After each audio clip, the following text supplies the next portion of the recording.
केन्दुझर जिला हाटोरी block 35 number zone BJD पक्षर कोरोना सचेतनता पदयात्रा अनुष्ठित हो जाएगी।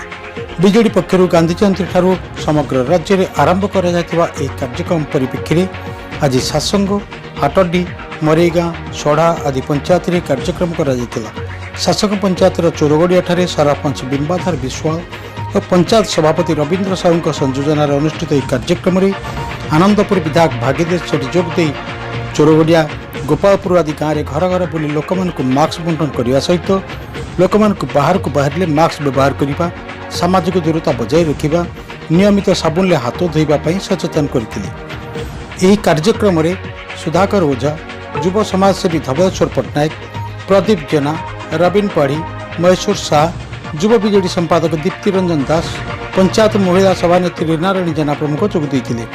सेहीपरि हाटडी पंचायत में सरपंच अनुसया सेठी संयोजन अनुष्ठित कार्यक्रम में विधायक भागीरथ सेठी जोगदे कोरोना महामारी ठारू विजय हासिल करने को हेले जनसचेतनता जरूरी बोली मत व्यक्त करते। अवसर में से लोक मास्क और लिफलेट आदि बंटन करते। कार्यक्रम में ब्लॉक सभापति सुरेंद्र कुमार जेना पंचायत सभापति कांपा नायक विजय कुमार राउत चिन्मय नायक बुद्धदेव जेना गोपाल नायक प्रमुख जोगदे।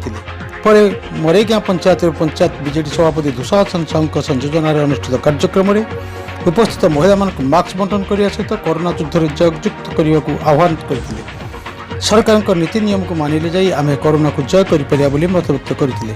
पर सोढ़ाठारे सरपंच जयंती सामल संयोजन अनुष्ठित कार्यक्रम में विधायक श्री सेठी जोगदे घर घर बुली लोक मास्क बंटन करते।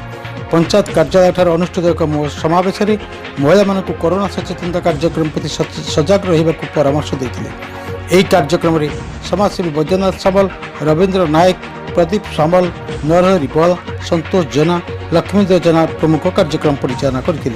Keonjhar bureau news BK TV.